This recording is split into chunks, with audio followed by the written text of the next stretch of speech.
नमस्कार प्यारे बच्चों, कैसे हैं आप सभी। क्लास 10th के बोर्ड एग्जाम में प्रत्येक बार इस तरह का क्वेश्चन पूछा जाता है और सबसे साधारण भाषा में एक ऐसा तरीका जो आपको बस वीडियो देखने के बाद याद हो जाएगा और एग्जाम तक भूलने का कोई चांस ही नहीं है।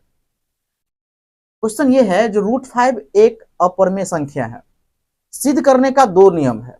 या आप उसे सही सिद्ध कर दीजिए या आप उसे गलत सिद्ध कर दीजिए। अगर आप गलत सिद्ध नहीं कर पाइएगा तो ऑलरेडी वह सही है। तो हम लोग क्या करेंगे, जो मान लेंगे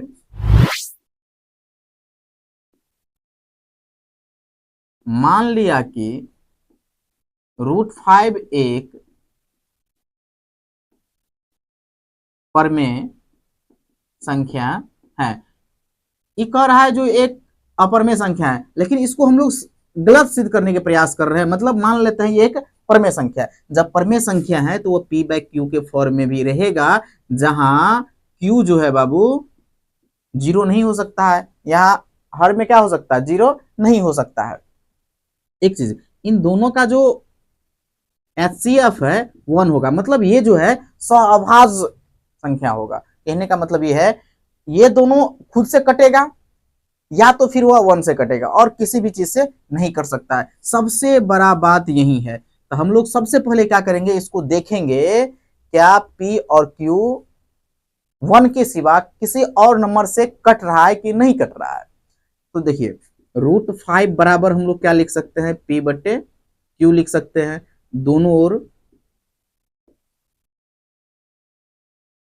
दोनों तरफ वर्क करने पर, अगर दोनों तरफ वर्क कर लेते हैं तो √5 का भी स्क्वायर हो जाएगा, इधर P/Q का भी स्क्वायर हो जाएगा। 5 बराबर P² / Q²। इसको क्रॉस गुना करेंगे तो 5Q² बराबर P²। तो इसको हम लोग लिख सकते हैं Q² बराबर P²/5। अब यहाँ क्या हो रहा है, P² 5 से डिवाइड हो रहा है, मतलब विभाज्य हो रहा है, कट रहा है। तो इस बात को यहां लिखना पड़ेगा, P² 5 से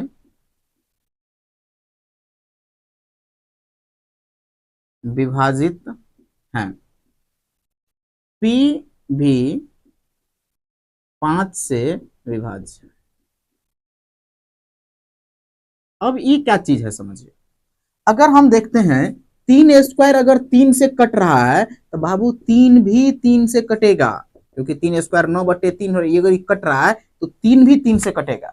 अगर 2² 2 से कट रहा है तो ये 2 भी 2 से कटेगा। सेम टू सेम, अगर P² 5 से कट रहा है, P² 5 से कट रहा है तो P भी 5 से कटेगा।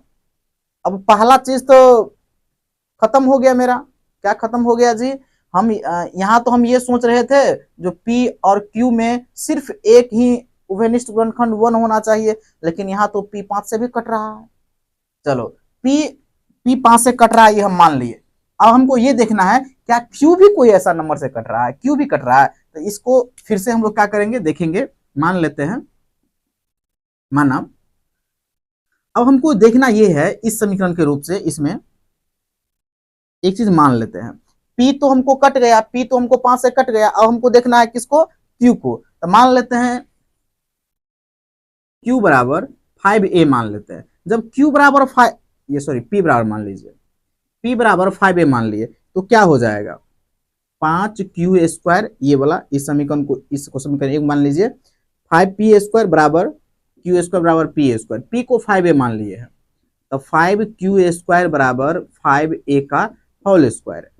5Q² बराबर कितना हो जाएगा, 25a का होल स्क्वायर, 5 × 5 = 25। Q² बराबर 5a²। यहाँ जो है a बराबर Q²/5 हो गया। a² जो है, a² बराबर कितना हो जाएगा, a² बराबर Q²/5। अब यहाँ जैसे ये कंडीशन यहाँ आया हुआ था, ये वाली सेम यहाँ कंडीशन आ गया। जो लिखना पड़ेगा, Q² P से विभाज्य है, Q² 5 से विभाज्य है। जब क्यू स्क्वायर 5 से विभाज्य है तो क्यू भी 5 से विभाज्य है।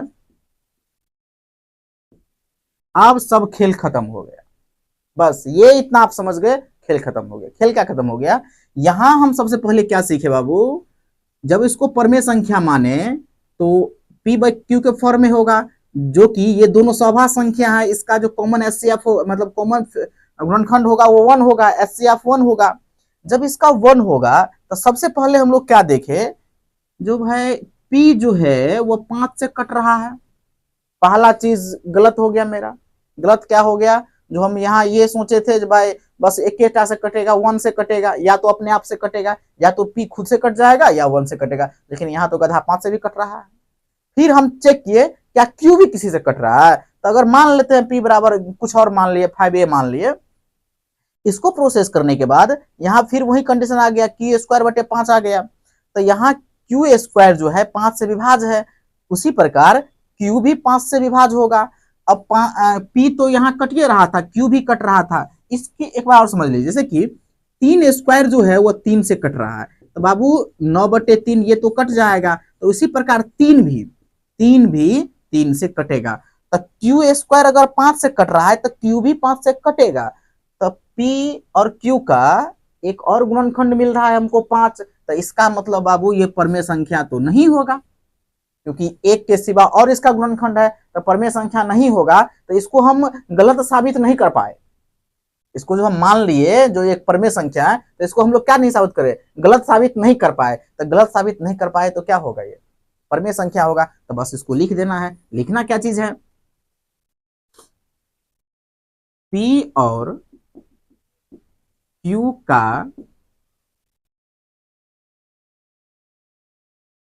का एक के अलावा और उभनिष्ठ गुणनखंड है। अतः हमारा मानना गलत था।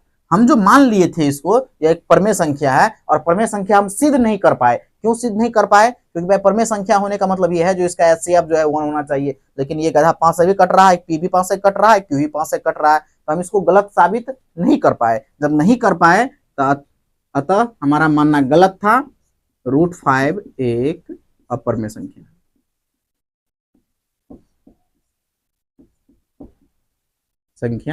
है। वीडियो यहां तक देख रहे हैं तो चैनल को सब्सक्राइब कीजिएगा, शेयर कीजिएगा। जय हिंद।